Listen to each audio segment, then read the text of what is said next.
The idea that even if there were additional unreported crimes that are ongoing, the notion that they are conducted and committed by undocumented migrants who are just secretly so good at evading the authorities somehow is ridiculous. It's just pure racism. You just made that up, okay? You literally just made it up in your mind. You're like, oh, there's unreported crimes. Who is more responsible for it? Probably the people that are responsible for less crime per capita than documented U.S. Citizens are. Natural-born citizens are responsible for a higher rate of crime than undocumented Americans are, okay? It's ridiculous. Trump has outlined his aggressive agenda for the second presidential term, where he talked about going against the 14th Amendment and, well, in other circumstances, creating a constitutional crisis. But in this circumstance, no constitutional crisis will most likely happen, considering the Supreme Court is entirely bought out by Trump loyalists who will advance his white nativist anti-immigrant project. He has said that he is going to revoke birthright citizenship. Transition. The president-elect sat down for his first TV interview since the election, outlining an aggressive agenda starting on day one. Our chief White House correspondent, Mary Bruce, is in Washington with more. Mary, good morning. Good morning, Whit. Well, we haven't really heard from the president-elect like this since his victory. And this morning, we are getting a clearer sense of what Donald Trump is planning for his first day in office, from immigration to the economy and his vows of retribution. This morning, President-elect Donald Trump is working to hit the ground running, starting with his efforts to boost the economy. But yes, all birthright citizenship. Yes, he said he's going to no longer offer birthright citizenship, as in it's not retroactive, but I'm sure they will inevitably move down the line. But they have said that they would process denaturalizations. But basically what he's saying is that they are looking into stopping birthright citizenship, as in, if you are born on U.S. soil currently as it stands, and this is in the Constitution, okay? If you're born on U.S. soil, you're an American citizen. Many countries have this, for the record, with the exception of some restrictions applied in like European nations. But like even in fucking China, as far as I understand, you can't be a Chinese citizen unless you get like a specialty naturalization process. But if you marry a Chinese citizen and have a child on Chinese soil with a Chinese citizen, then yeah, your child is a Chinese citizen. Now, in the United States of America, across the board, and in many other Latin American countries as well, if you're born on the soil of the nation, you are automatically processed as a citizen.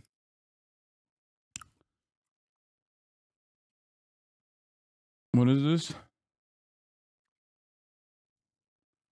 Jabuki on HasanAbi stream when? Oh my God, Jabuki quote retweeted anti-Piker.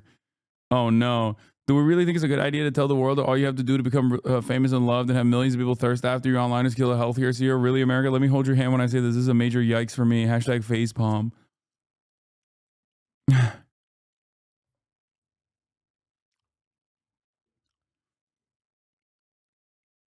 Anyway, let's continue. Pressed on concerns his plan to implement punishing tariffs will raise prices, Trump admits he can't guarantee Americans won't pay more. I can't guarantee anything. I can't guarantee tomorrow. Tariffs are properly used, are a very powerful tool, not only economically, but also for...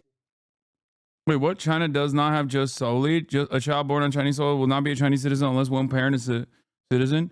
Why do chatters always repeat like literally what I just said a moment ago, but they just repeat it in the chat and they make it seem as though like they're adding additional context when it's just verbatim what I just said.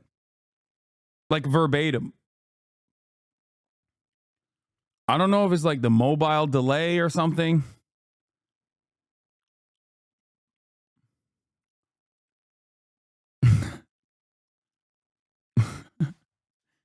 I just said that. Like I gave the the specifics of it. Like I said exactly that. Anyway. Or getting other things outside of economics. Trump has pledged to impose tariffs on China and a 25% tariff on all goods imported from Mexico and Canada. But some economists say it would cost American families more than $2,600 a year. And on immigration, Trump confirming his plan for mass deportations, starting with convicted criminals, but ultimately saying they could include any immigrants in the country illegally. I think you have to do it, and it's a very tough thing to do. But you have to have, you have rules, regulations, laws. They came in illegally. Even if they have children that are U.S. citizens. I don't want to be breaking up families, so the only way you don't break up the family is you keep them together, and you have to send them all back. Trump confirming his plan to try to end birthright citizenship on day one, even though it's enshrined in the 14th Amendment, suggesting he may try to amend the Constitution. We're going to have to get a change. We'll maybe have to go back to the people, but we have to end it. One group that could be protected under his plan, the so-called Dreamers, undocumented immigrants who came to the U.S. as children and have lived here most of their lives. In many cases, they become successful. They have great jobs. In some cases, they have small businesses. Some cases, they might have large businesses. And we're going to have to do something with them. I think we can work with the Democrats and work something out. And when it comes to his campaign promises to seek revenge against his opponents, Trump says he will not direct his administration to pursue. One is the kids in cages guy. Yeah, now he has another better solution, I guess, a less violent solution, which is mass deportation of the children and the parents. That's what he's saying. He's like, we're going to keep the families together. We're just going to deport them together. We're going to put them in the concentration camps together and then deport them together. Two political prosecutions, suggesting he will leave such decisions up to his attorney general and FBI director. I'm really looking to make our country successful. I'm not looking to go back into the past. I'm looking to make our country successful. Retribution will be through success. But he is also lashing out at members of the House committee that investigated his role in the January 6th attack on the Capitol, calling out former Congresswoman Liz Cheney, saying they should all be imprisoned. For what they did. Yeah. Don't trust Misgive. He is hoping for your downfall. What? What the fuck does that mean? Where the fuck did that come from? Honestly, they should go to jail. Now, Liz Cheney. Wait, who did he say should go? Oh, yeah. He said Liz Cheney and them should go to jail for the crimes that they committed against the January 6ers. It investigated his role in the January 6th attack on the Capitol, calling out former Congresswoman Liz Cheney, saying they should all be imprisoned. For what they did. Yeah. Honestly, they should go to jail. Now, Liz Cheney overnight responding to Trump's comments, calling them an assault on the rule of law. Trump. I mean, just, sometimes he throws us a bone. You know what I mean?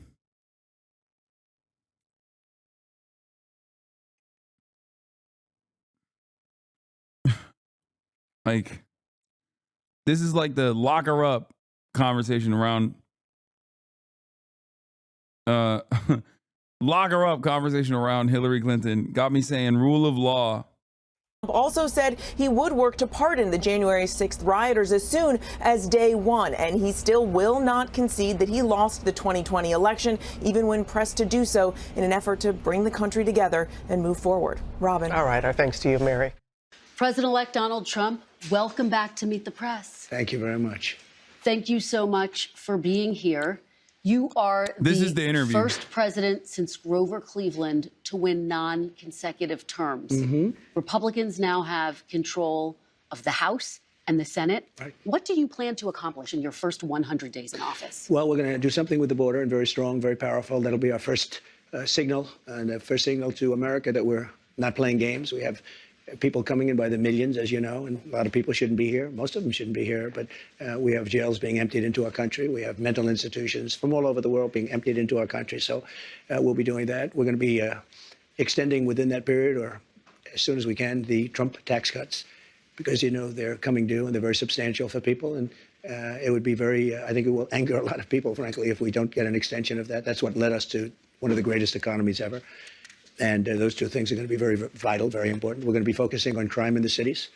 And we'll work with Democrat governors. Most of them are, as you know, if you look at the 25 worst places, they're just about all Democrat-controlled cities and states. And we're going to be working with Democrat governors and Democrat mayors. And I look forward to doing it. But we have to do something about crime, and mostly in our cities. And we're going to have a lot of other things. We'll be working. I sped up the interview, Chad. That's why he sounds like that. God damn. On nominations, we're going to still be working on some nominations. I think they're going very well. We have, for the most part, I think they're going extremely well. It looks like Pete is doing well now. I mean, people were a little bit concerned. He's a young guy with a tremendous track record, actually. He went to Princeton and went to Harvard. He was a good student at both, but he loves the military, and I think people are starting to see it. So we'll be working on his nomination along with a lot of others. We are going to delve into your nominations, but since you bring him up, do you still have confidence in Pete Hegseth? Yes, I do. I really do. He's a very smart guy. I've known him through Fox, but I've known him for a long time. And he's basically a military guy. I mean, every time I talk to him, all he wants to talk about is the military. He's a military guy. I used to kid him about it. I didn't think we'd be in this position where he may be, hopefully will be Secretary of Defense. But every time I was with him, he was fighting for soldiers, where he said some soldier was unjustly put in prison because they were really doing what they were taught to do, in some cases. So, yeah, I think he's going to do fine. The fact that there are these allegations against him, misconduct, sexual misconduct, heavy drinking, the fact that he said to some senators reportedly he'll stop drinking if he gets this job, does that worry you? No, I think that Check Peace Tattoos, bro. We know. Check what he has said about Muslims. He is a fucking psycho. And by the way, his interactions with Trump that were successful revolve around him getting Eddie Gallagher off. Okay? A war criminal so bad that his own unit was fucking up the sights on his goddamn scope so he couldn't successfully assassinate children. Okay?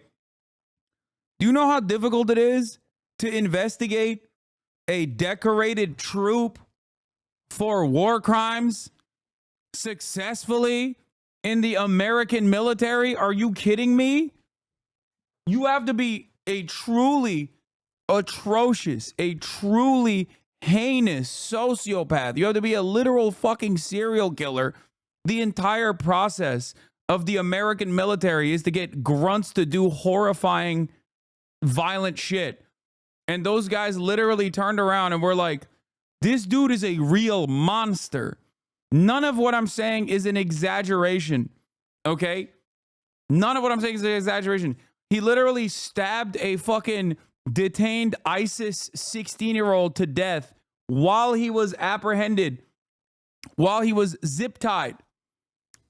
Like, straight up war crime. Like, that is, you might not agree with it. You can be like, oh, he's ISIS, who gives a fuck? But like, it's a literal war crime. You cannot do that, okay?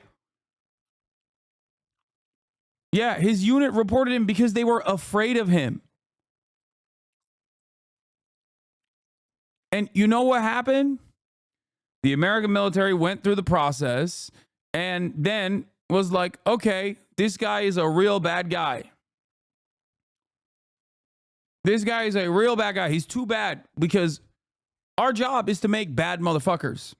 Okay? Our job is to make bad motherfuckers do bad things. And even for us, there is a line. There is a limit. And Eddie Gallagher was that limit. But Pete Hegseth went to Donald Trump and was like, you have to pardon this guy and you have to give him his medals back. And Trump was like, sure, say no more. That is the Pete Hegseth, Fox News reporter, Donald Trump connection. Gallagher was accused of multiple offenses during his final deployment in Iraq during the battle for Mosul. The most prominent accusation, the best attested to, was the murder of a prisoner of war, a war crime. Khaled Jamal Abdullah, a captured 17-year-old fighter of the Islamic State, was being treated by a medic. According to two sealed witnesses, Gallagher said, he's mine, over the radio, then walked up to Abdullah and allegedly proceeded to stab him with his hunting knife without explanation. Gallagher and his commanding officer, Lieutenant Jake Portier, then posed for photographs of them standing over the body with some other Navy nearby SEALs. Gallagher then text messaged a friend in California a picture of himself holding the dead captive's head by the hair with the explanation, good story behind this, got him with my hunting knife. Prosecutors alleged that Gallagher's sniper work during his 2017 deployment became reckless and bloodthirsty. It's not prosecutors alleging this. It was his own unit that revealed this information to the prosecutors, to a higher up. He was such a fucking rapacious sociopath, so bloodthirsty that his own unit was like, nah, this is too much. A literal serial killer. He allegedly fired his rifle far more frequently than other snipers, according to testimony. The other snipers in the platoon did not consider him a good sniper, and he took random shots in the buildings. Other snipers said they witnessed Gallagher taking at least 2 militarily pointless shots, shooting and killing an unarmed elderly man in a white robe, as well as a young girl walking with other girls. Gallagher allegedly boasted about the large number of people he had killed, claiming he averaged 3 kills a day over 80 days, including 4 women. Gallagher was also reportedly known for indiscriminately spraying neighborhoods with rockets and machine gun fire with no known enemy force in the region.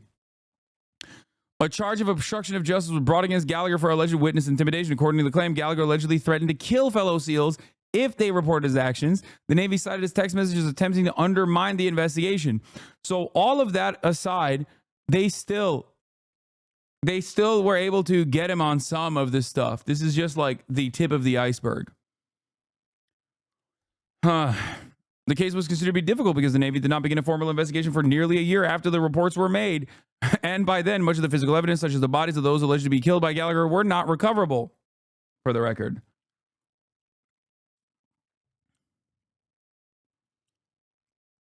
The prosecution's case relied largely on eyewitness testimony, which the defense sought to discredit as merely that of spiteful malcontents who disliked Gallagher's gruff leadership style. Now, why am I talking about this? Like I said, because Gallagher was proven innocent. The prosecution's main witness said he made up the story just to defame him. That is insane. There is literally photographic evidence. What the fuck are you talking about? Dude, that is insane. Is Pete Hexit in the chat? No, the main witness for the prosecution. Did you even see the court case? Yes, I literally listened to members of his platoon openly talk about changing the optics of changing the size of his weapons, like fucking up his rifle optics, specifically so that he would not be able to target random women. And no, he was not found innocent. He had to be pardoned by Donald Trump.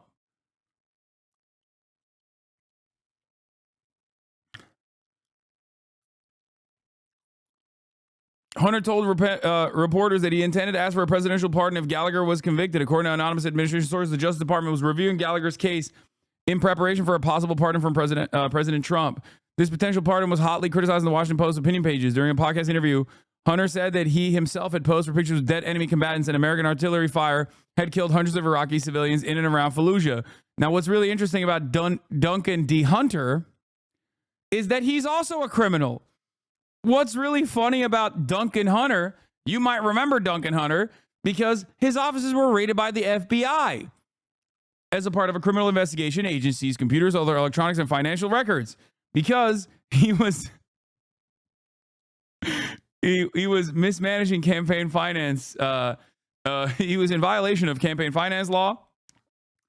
And he had converted tens of thousands of dollars of campaign funds from his congressional campaign committee to personal use to pay for family travel, flights, utilities, healthcare, school uniforms, tuition, jewelry, groceries, other goods, services, and expenses. He even, what was it? He was the Steam guy, right?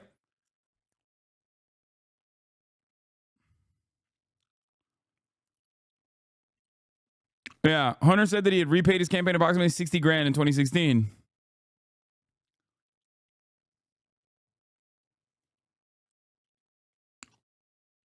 So the guys defending him are also fucking weirdos as well. On June 20th, 2019, during Gallagher's trial, one of the platoon medics from Gallagher's team testifying as a prosecution witness said that although Gallagher did stab the ISIS fighter, he did not actually kill him. The medic, Special Operator First Class Corey Scott, who testified under immunity agreement, testified that he himself had killed the wounded prisoner by covering his breathing tube and asphyxiating him. Scott called it a mercy killing and argued that the victim would have been tortured by Iraqi personnel because of his connection to ISIS. Following Scott's confession, prosecutors canceled other witnesses they had planned to call, fearing their testimony would further undermine their case. Prosecutors were taken by surprise in Scott's testimony, since the medic had never given this version of events to them or Navy investigators. This account was also contrary to the statements of at least 7 other SEALs.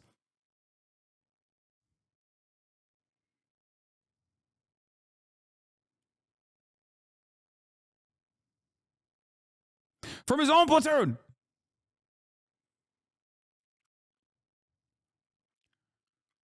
Because of the immunity agreement, Scott cannot be prosecuted for testifying that he killed the prisoner. And while press reports suggested Scott could conceivably be charged with perjury, the Navy dropped this investigation into the statements. He got convicted and court-martialed, received a demotion. Okay? Anyway, the point is, the president intervened. The clemency decision ended up moot. In November 2019, President Trump announced that Gallagher's demotion would be reversed.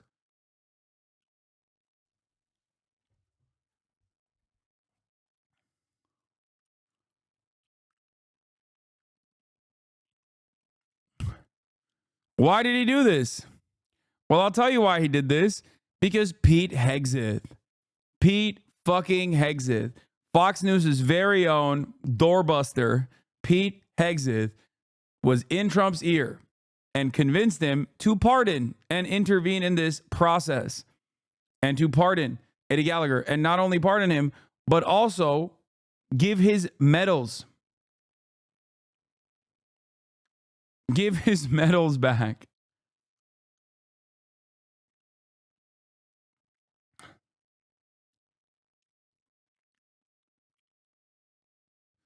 Anyway, Pete Hegseth also famously is a rapist.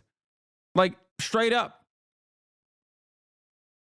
He sexually assaulted a woman who was inebriated and could not consent, was drugged and could not consent. And it was reported as such in the police report that was filed at the time.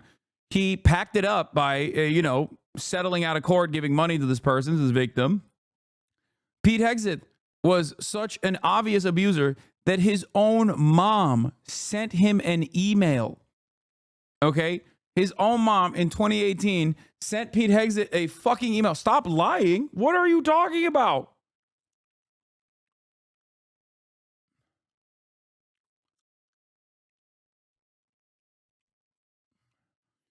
I'd like that the Republican, like, Pete Hegseth defenders basically just have no counter to this. His mom took it back.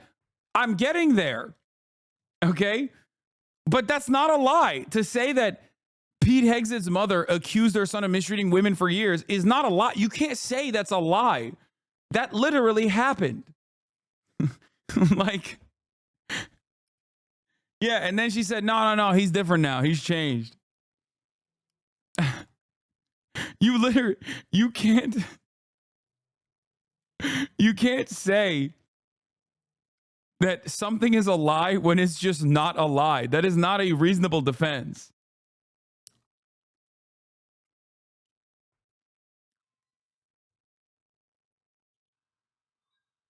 Doors open.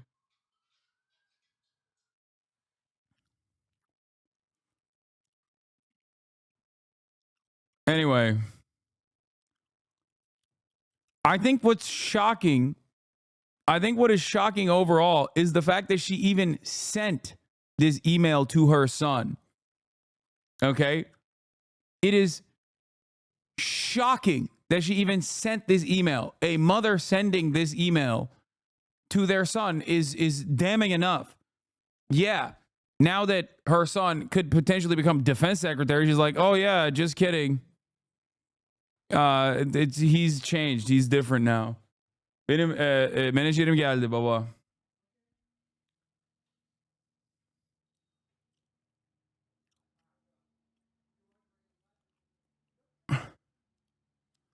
On behalf of all the women, I know as many you have abused in some way, I say get some help and take an honest look at yourself, Penelope Hegseth Roth, stating that she still loved him. She also wrote, I have no respect for any man that belittles, lies, cheats, sleeps around, and uses women for his own power and ego. You are that man and have been for years. And as your mother, it pains me and embarrasses me to say that. But it is the sad, sad truth. Mrs. Hexit, in a phone interview with the New York Times on Friday, said that she had sent her son an immediate follow-up email at the time apologizing for what she had written. She says she had fired off the original email in anger with emotion at a time when he and his wife were going through a very difficult divorce.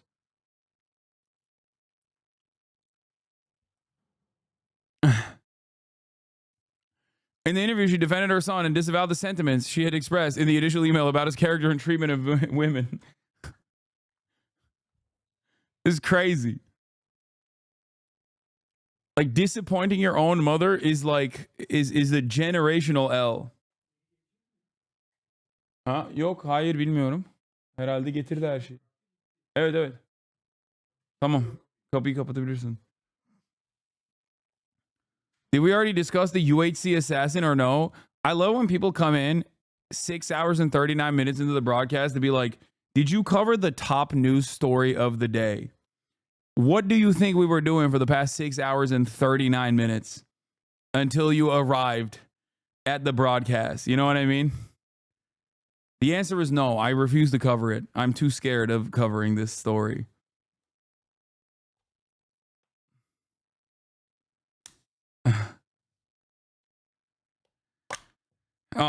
Questions about Mr. Hex's treatment of women have emerged in the weeks.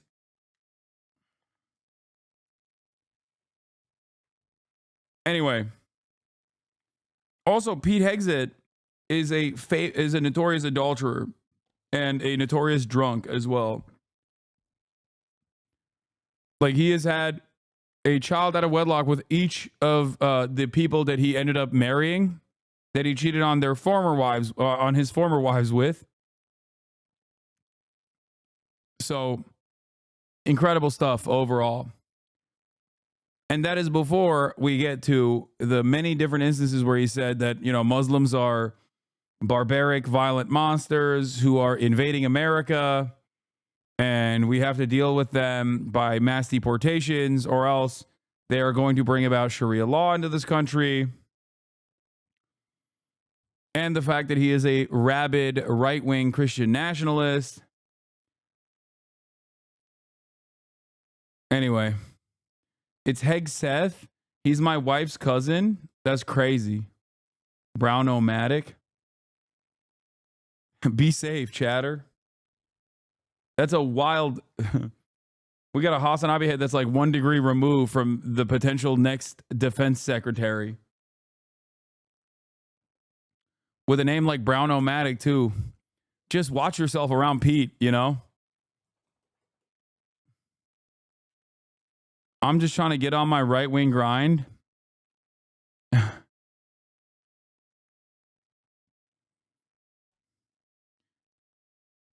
Anyway. Yeah, Pete Hegseth, not a good guy. Everybody has something that they can stop. Some people can stop eating. I'm lucky I'm not a drinker, but I could stop eating. And we all want to stop doing something. And if he said that, I mean, it's a nice thing to say. That's a good thing to say. But he's very respected. I can tell you, I know a lot of the people at Fox, they think he's fantastic. And the people that work with him, really, they love him.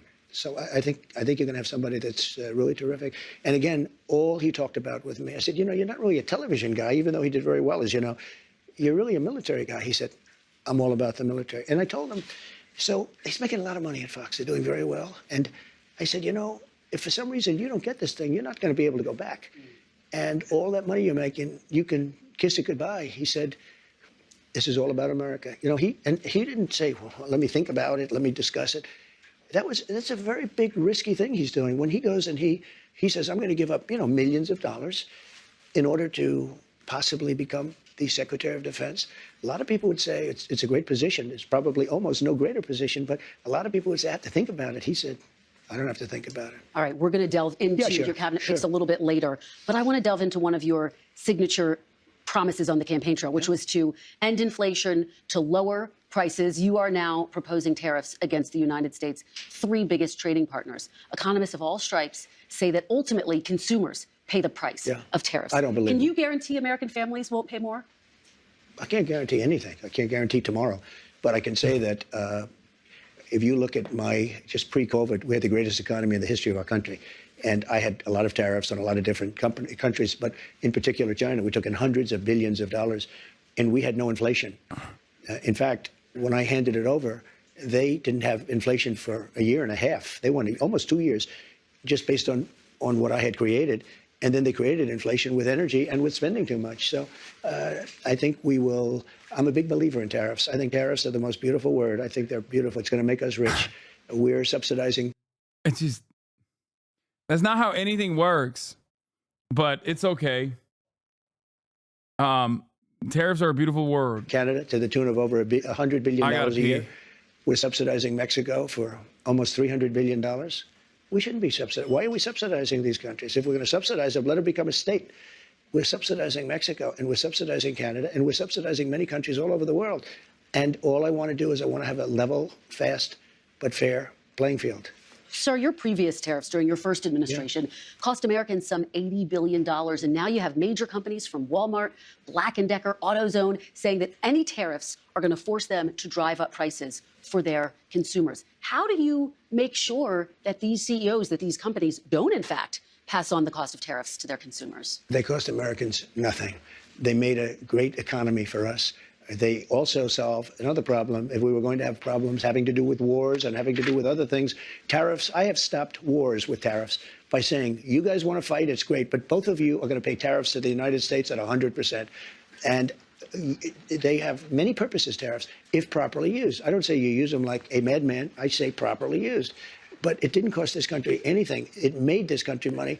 And we never really got the chance to go all out because we had to fight COVID in the last part.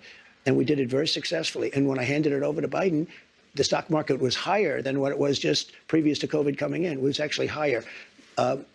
Tariffs are properly used, are a very powerful tool, not only economically, but also for getting other things outside of economics. Well, again, prices did go up on some goods in your first administration, washing machines, tires. Will you punish CEOs? Let me just explain to you. No, you mentioned washing machines. So you look at Whirlpool in Ohio. I got a call from Jim Jordan, one of the greats, congressman from Ohio. And he said, they're going out of business because South Korea and China are dumping washing machines into our country. And I put a 50% tariff on the washing machines coming in from China and South Korea. They're dumping it. They're dumping the washing machines. Korea. And Whirlpool and the companies that made washing machines, which are based in Ohio, largely based in Ohio, went through the roof. We saved thousands of jobs, tens of thousands of jobs. They were all going out of business because they were dumping washing machines. And when I put the tariffs on, they became okay. That is an example, and I don't know how successful this was, and I think it still ends up rising. It still ends up raising the cost, but that is an example of a directed tariff for a competitive manufacturing business that already exists in the United States of America. It still would most likely end up raising costs overall, but that's not necessarily a bad trade protectionist policy. This is exactly what I mean when I say there are certain ways of doing tariffs that I'm not going to disagree with off the jump. Okay. However, broad tariffs to 55% of all trade, like to our top three trade partners across the board, is insane. It will destroy the American economy. Okay, because there are like raw materials that we simply do not have in the United States of America, for example, that we need to get from elsewhere. Okay, like it will inevitably raise the price of everything. It will raise the price of all goods, because I say this as someone who obviously, as you guys know, uses American manufacturing in my garments. These are union hands that touch the shirt that I'm currently wearing and many others that you can purchase at ideology.shop. However, even in that situation, there are probably certain products in the garments manufacturing business that they are still getting from Canada or Mexico or China, like wool. You know what I mean? In that process, the price of the garments that they're manufacturing in the United States of America, okay, will still increase. Did I say it wrong? Why is everybody making wool? How do you say it? Am I saying it wrong? I'm ESL.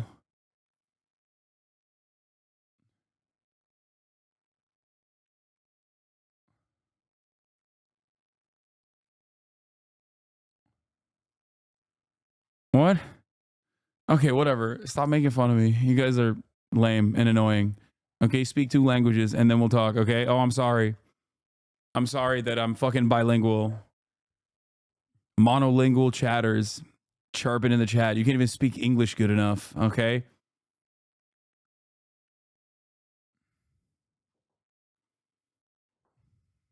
Anyway, xenophobia coming through. Exactly.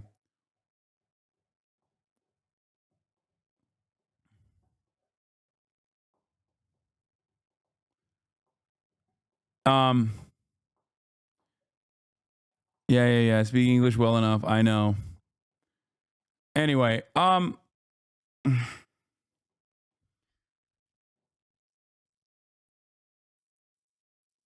where was I? You knocked me out of my train of thought. You sons of bitches.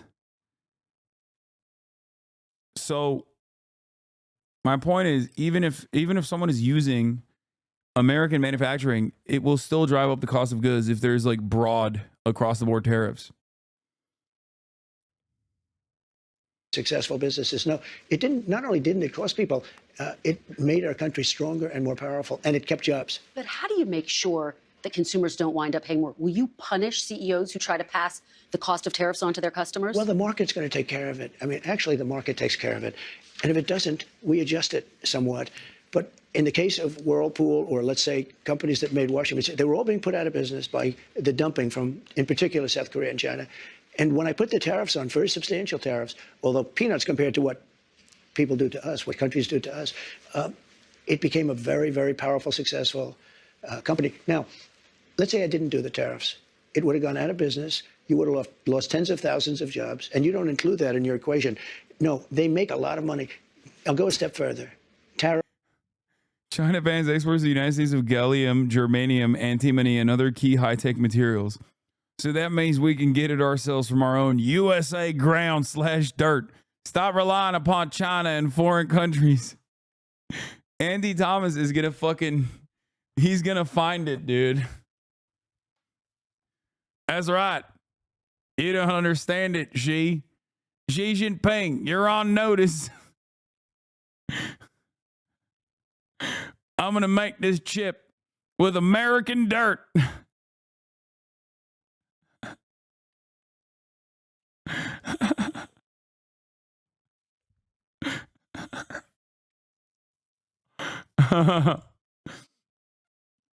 Wait until he learns who refines the metals they dig out of American dirt. No, I'll refine it with my bare hands.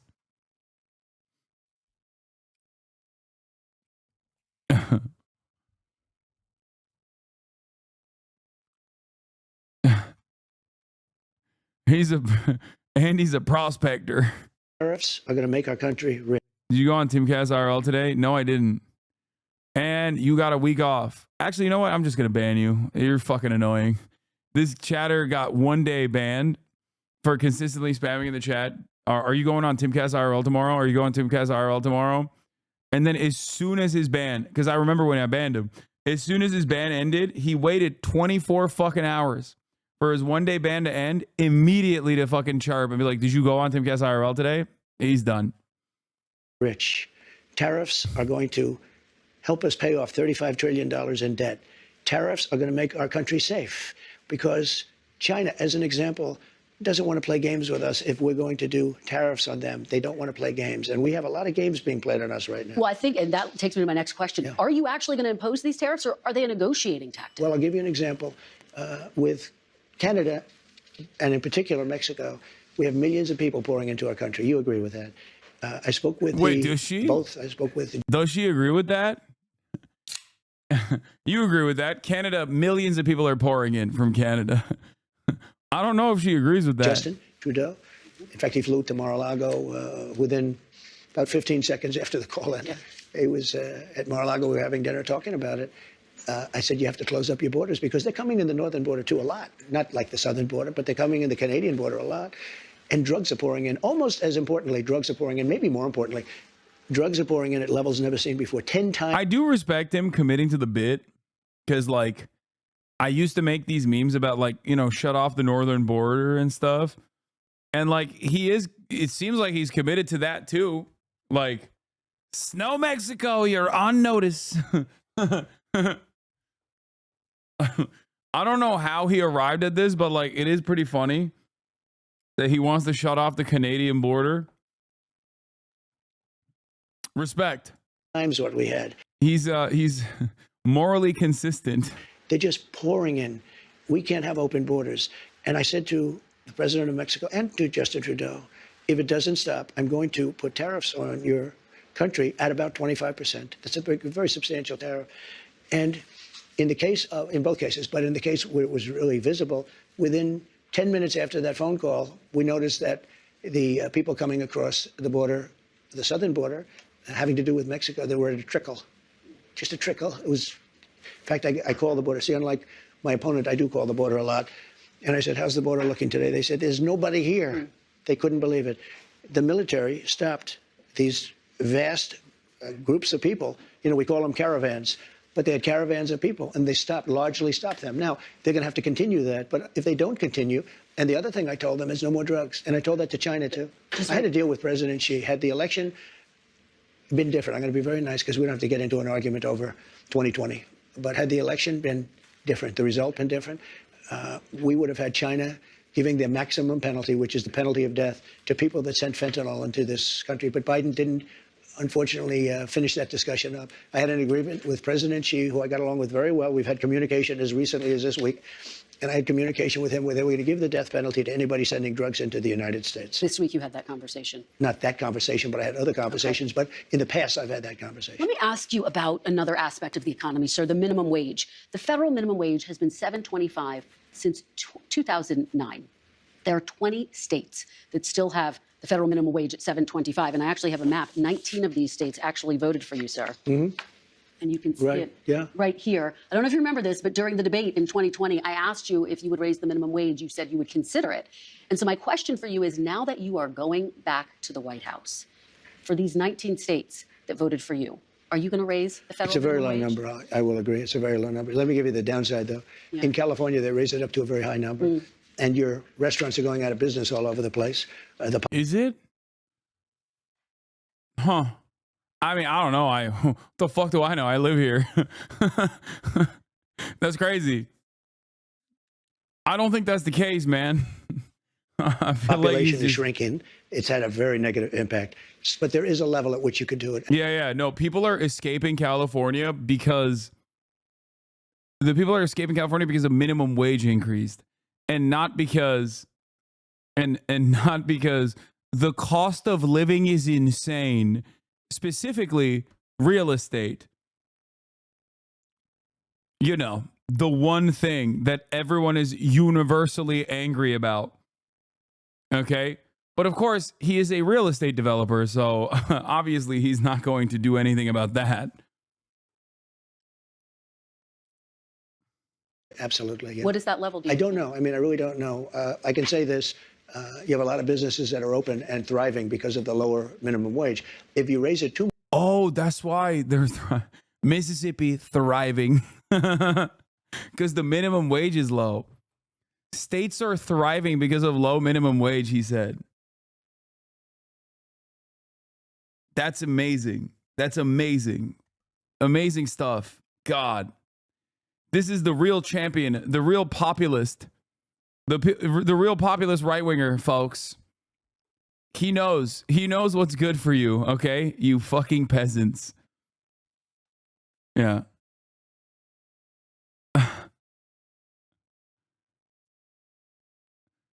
Ay. I wouldn't say the one thing people are mad about. People seem to be pretty upset at health insurance. Yeah, I mean, health insurance and housing, like those are Oh, two major pressure points. You don't understand. An anti-minimum wage conservative think tank with a vague, unassuming name said that California has lost fast food jobs since the minimum wage hike. Yeah. Yeah, but Donald Trump doesn't fucking read those things. What are you, crazy? He doesn't. He can barely read. I don't think he's literate. He's just saying. He's just basically fucking, shooting from the hip here. Too much, and you understand this. If California went crazy, they went crazy, and the restaurants are closing all over. Many more people are hurt. So I hear you saying, similarly to sort of what you said in 2020, will you consider? Is this something you're going to look at? I'd want to speak to the governors. And the other thing that's very complicated about minimum wages is places are so different. Mississippi and Alabama and great places are very different than New York or California. I mean, in terms of the cost of living and other things. So it would be nice to have just a minimum wage for the whole country, but it wouldn't work because you have places where it's very inexpensive to live, where a minimum wage, which is $8 or $9, might have very little effect because the cost of living in certain places is really low. Before we move on to immigration, which I do want to talk about, the chairman of the Federal Reserve, Jerome Powell, said he will not leave his post even if you ask him to. Will you try to replace Jerome Powell? No, I don't think so. I don't see it. But I think if I told him to, he would. But if I asked him to, he probably wouldn't. But if I told him to, he would. You don't have plans to do that right now? No, I don't. Okay, let's talk about mass deportation, one of your big agenda items. You've talked about prioritizing people who have criminal histories. Correct. But is it your plan to deport everyone who is here illegally over the next 4 years? Well, I think you have to do it. And it's a very tough thing to do. But you have to have, you have rules, regulations, laws. They came in illegally. The people that have been treated very unfairly are the people that have been online for 10 years to come into the country. And we're going to make it very easy for people to come in terms of they have to pass the test. They have to be able to tell you what the Statue of Liberty is. They have to tell you a little bit about our country. They have to love our country. They can't come out of prisons. We don't want people that are in for murder. So we had 11,000 and 13,000 different estimates, 13,099 murderers released into our country over the last 3 years. They're walking down the streets. They're walking next to you and your family, and they're very dangerous. The 13,000 figure, I think, goes back about 40 years. No, it doesn't. No, it's within the 3-year period. It's during the Biden term now. That's not true. She's right. He's wrong. Why?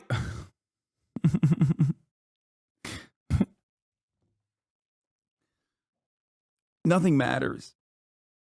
Literally nothing matters. It just doesn't matter. Like there's no reason to ever conduct a fact check of any sort here. Okay? He has a platform. He is the next president. And his fans don't give a fuck. They're like, nah, you're lying. Your fake news is bullshit. It is really crazy.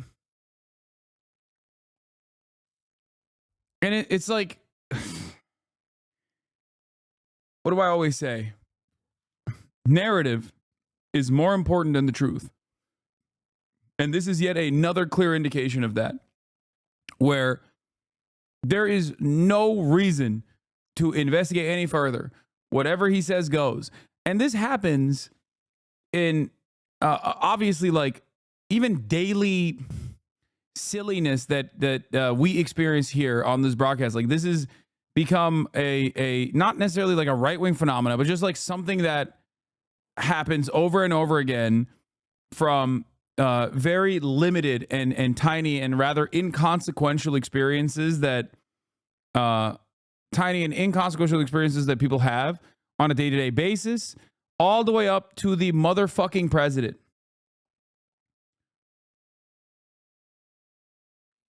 That's it.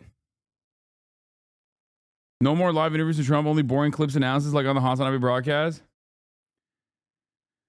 No, it's just like, it doesn't matter. It just doesn't matter. It doesn't matter. He just straight up lies all the fucking time. And people do it all the time too. Like, people just do it against people that they don't like. I mean, think about it this way. Here, I'll give you a micro example of this that has played itself out. Misgiv farmed LSF the other day, and he was like, Hasan was not allowed to be in front of the brands because he's a brand risk, right? You say ironic coming from Hasan. Okay, explain to me where I have done this, and we can discuss. Twisting truth, if it is narrative, is what you mean. Ironic coming from Hasan. But we'll table this, had Ebola, and we'll get back to you in a second. So Misgiv Miskiv said something that immediately was clipped on LSF. It just wasn't true at all. The idea that like I really wanted to stand in front of like the branded step and repeat. A branded step and repeat that I did stand in front of to get my photos taken regardless. Like nobody cared. People were just like, oh, this goes along with an overarching narrative. I don't like Hasan. So I'm just going to be like, yeah, this is real. He wanted to really be in front of the step and repeat. And he was desperately trying to be in front of the step and repeat, but like they just wouldn't let him. Okay. Something that I didn't even realize at the time was even a concern. Okay. Step and repeat is like the red carpet thing that has like all the brand logos and all the advertising logos. And what was the reason the crew told you to stay there? I still don't know to this day, like to this very moment. And I did not really investigate it either, but I suspect it had something to do with lighting or the very fact that they wanted to continue using the step and repeat for people that they were snapping photos of at the time. It seems like they did that. It seems like they did that in other occasions as well. But ultimately, it doesn't even fucking matter, right? It doesn't even, it did not matter at all. It could be for a multitude of different reasons because my outfit was all black. Maybe they, didn't think that it would look good. So they wanted to do it in front of the, the green shrubbery. It could be because they had kept moving Rom away from the step and repeat over and over again because they wanted him to not take advantage of the step and repeat because people were taking photos on it. But ultimately, it's a relatively inconsequential thing. Okay? Ironic covering coming from Hasan. Nuke Staku covers it best. Oh my God, ew. Nuke Staku covers it best. You should have a little bit more shame. First of all, be a man. Okay? Be a man. Number one, if you have your own personal convictions, tell me what it is. Tell me what the issue is. Instead of being like, I am going to let another, drama YouTuber make my case for me. You should have your own personal case.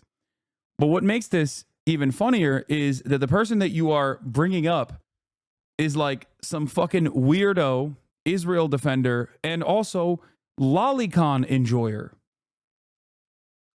with a VTuber avatar.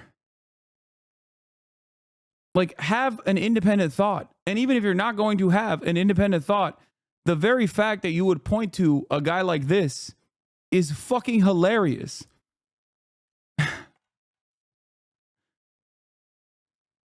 Have some decency, man.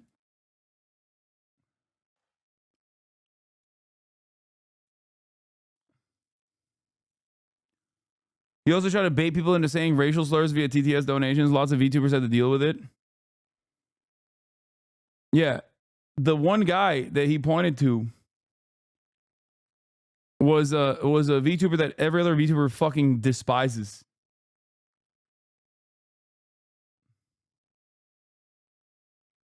Anyway.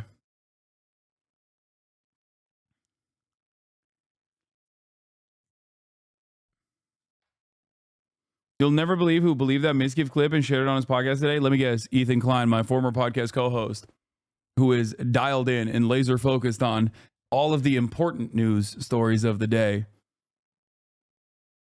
Your ex co-host ate that up and his crew was like, I don't think that's true. And he said, there's no other explanation. None whatsoever. So anyway, this is my point. My point is, narrative is more important than the truth. Narrative is more valuable than the truth. It does not matter.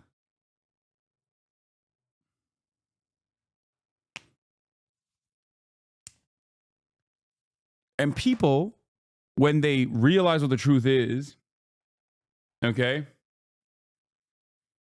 Why are we talking about your purifier again? Why give a fuck about your outfit in LA drama? This shit makes me want to leave instantly.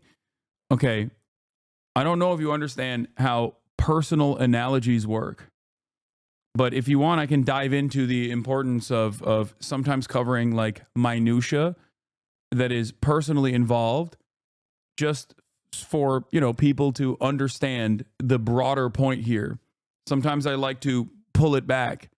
The conversation was about Donald Trump and how he just serially lies, and it doesn't really matter because his followers eat that shit up. But this attitude that people have, that is a thought-killing pattern, an attitude that people have towards not really giving a shit about what the truth is on any particular situation, is so pervasive online that it actually even plays itself out in like relatively innocuous, inconsequential moments, such as the one that I was explaining. It was an example. I was using it as an example, a personal example. From small to large, it's just something that happens all the time.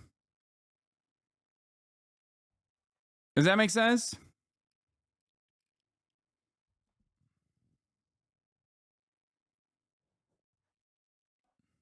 And it is very frustrating, and I don't know how to deal with it in general. I don't know what we do.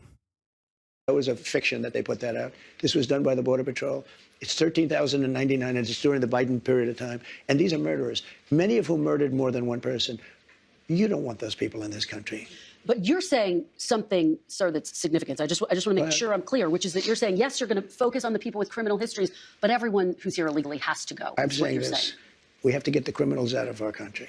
We have to get people that were taken out of mental institutions and put them back into their mental institution, no matter what country it is. Do you know that Venezuela, their prisons are at the lowest point in terms of emptiness that they've ever been? They're taking their people out of those prisons by the... Like, this is also a falsehood. Like, I don't know.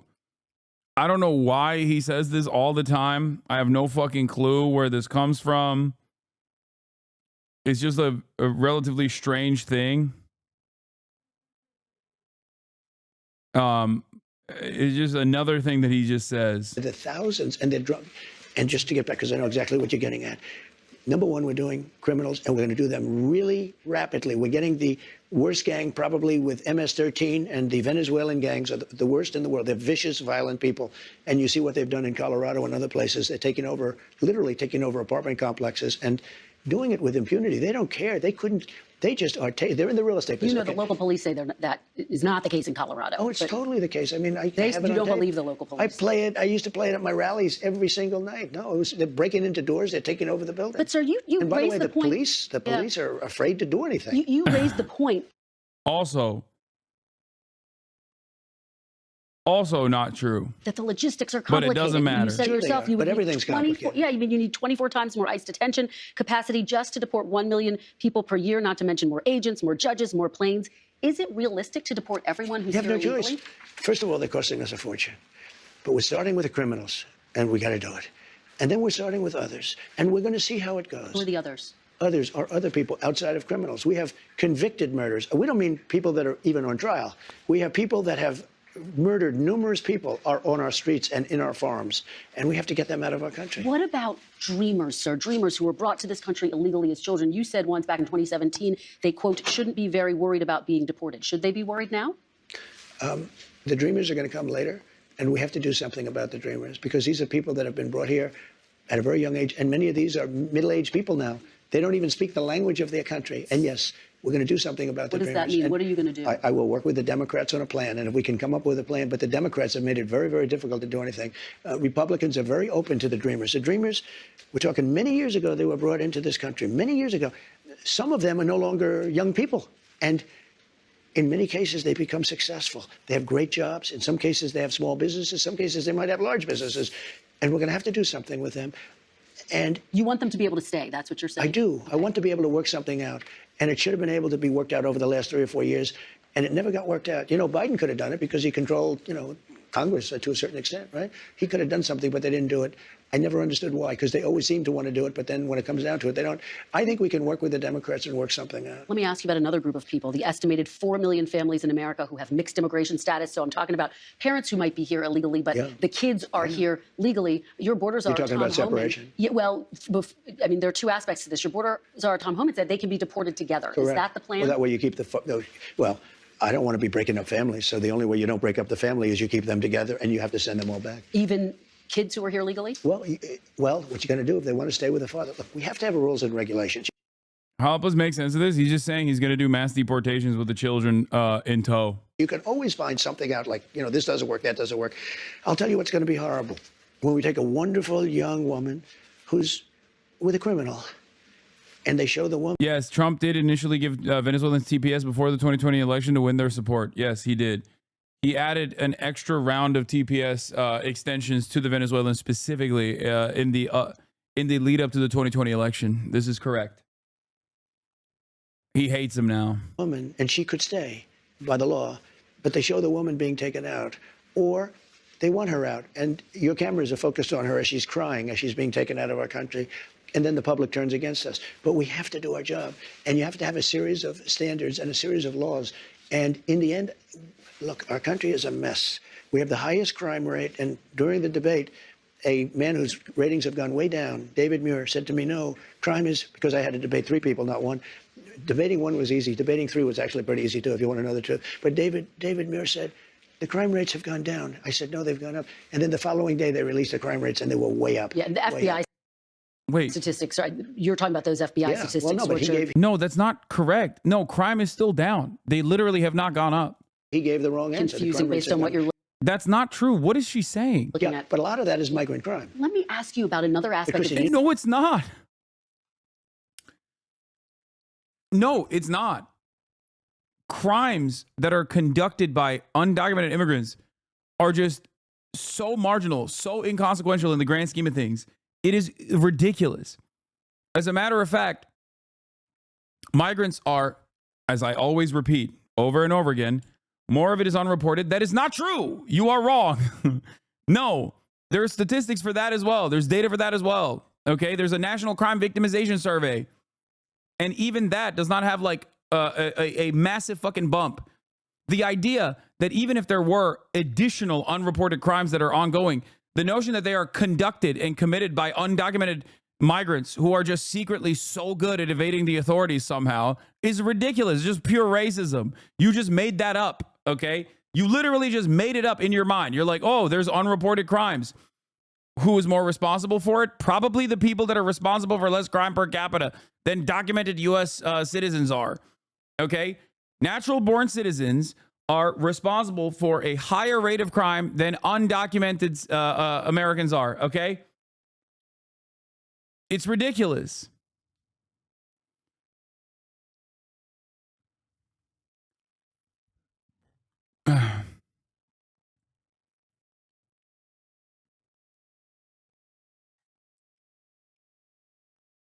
Coming in illegally, yeah, that's the cope. Coming in illegally is automatically crime. So is jaywalking, dumb fuck. Okay? During the period of chattel slavery, having slaves was not a crime, but helping escaped slaves find freedom was a crime. Does that mean that automatically it was correct? It was morally righteous? It's dumb as fuck. This is a dumb fucking bullshit thing to say. That's not what he's talking about. He's talking about murders. He has said undocumented immigrants are causing murders, hundreds of thousands of murders. The idea that like you would compare that to illegal entry into a country when the only thing that actually, could fix that problem is paperwork is ridiculous. If something can be fixed by paperwork, if they are not actually constituting a serious threat, a serious national security threat, and the only crime is that they don't have fucking paperwork, the proper paperwork, then yeah, that's ridiculous. Huh.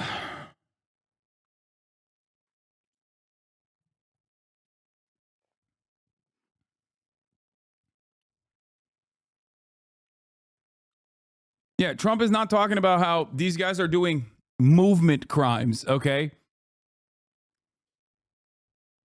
They're not. Trump is talking about, he's lying and saying that they're doing rapes and mass murders. The actual number in the fiscal year of 2024 is like, what, 29? For homicide and manslaughter, which includes like literally car accidents, okay? Not just like directly doing gruesome acts of murder, but like simply being involved in a fucking vehicular manslaughter situation, drunk driving, shit like that. The actual number is not hundreds of thousands in the way that Trump presents it. It's actually 29 in the fiscal year of 2024. Okay?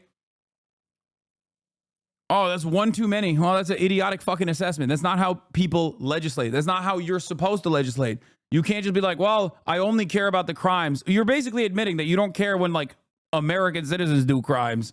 You only care when an undocumented migrant does it, no matter how small that fucking number is, no matter how marginal that number is. It is an idiotic way to try to solve a problem. Okay? It's pointing to a person lighting a match inside of a house that is already on fire and being like, oh, what the fuck? What are you doing? You lit a match.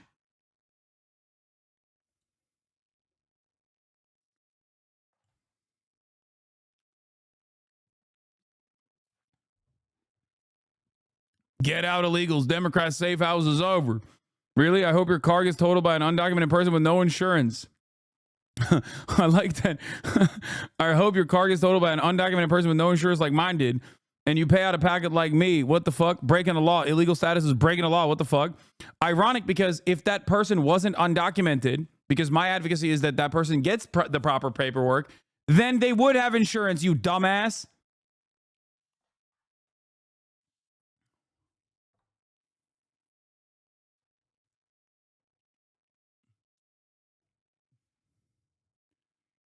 And then you would be complaining that you got, if they didn't get the insurance, but they had the proper paperwork, then you'd be like, well, some fucking asshole totaled my car and they didn't have insurance, so I had to pay out of pocket.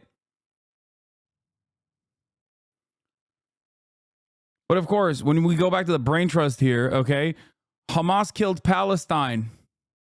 She got big old teats.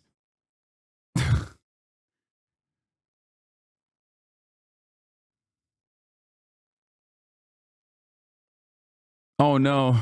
Is this the car that got totaled, chatter?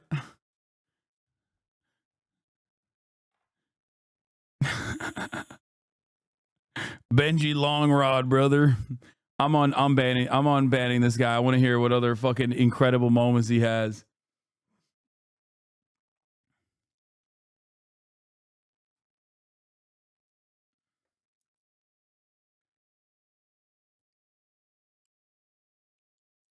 Anyway.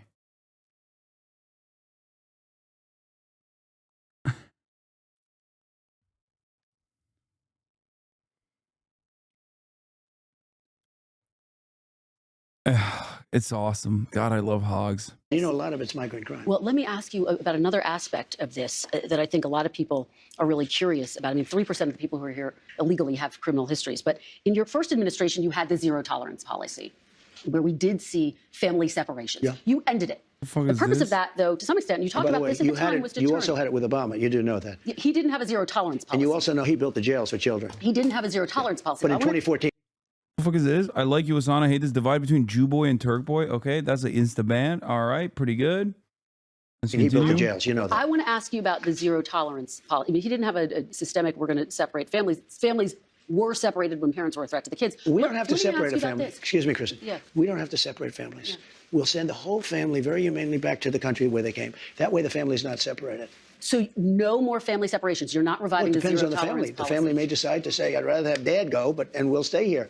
And in which case they have that option. But you're not going to revive your zero tolerance policy, which was put in place as a deterrent. Is there any universe where you would bring that back, sir? We need deterrence. Look, ready? When somebody comes here illegally, they're going out. It's very simple. When they come here illegally, they're going out. Now, if they come here illegally, but their family is here legally, then the family has a choice. The person that came in illegally can go out, or they can all go out together. And that was made very clear by Tom Homan. So you're not, at this point... Oh, he wants to deport not just the undocumented migrants, but their documented family members as well. He's like, you can go with them if you want. Nice. In time, planning to revive that zero tolerance policy where kids are Well, if you call separated. that, yeah, I'm doing what I just told you I'm going to do. You know, I don't want to send the family out. I don't want to send anybody out. But I'll tell you, we have to, because otherwise we have no country. Chatter's lying. The same thing happened to me, and I got basic coverage, and I still got paid out. Either they're a broke boy and didn't have insurance, or they're lying. Benji, would you care to respond to the allegations that you're a fucking broke boy?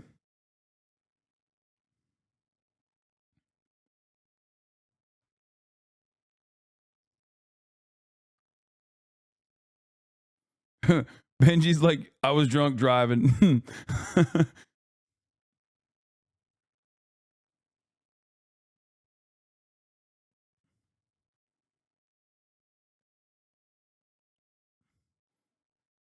It's just funny because, like, yeah, uninsured, insured doesn't matter. Having your car totaled sucks.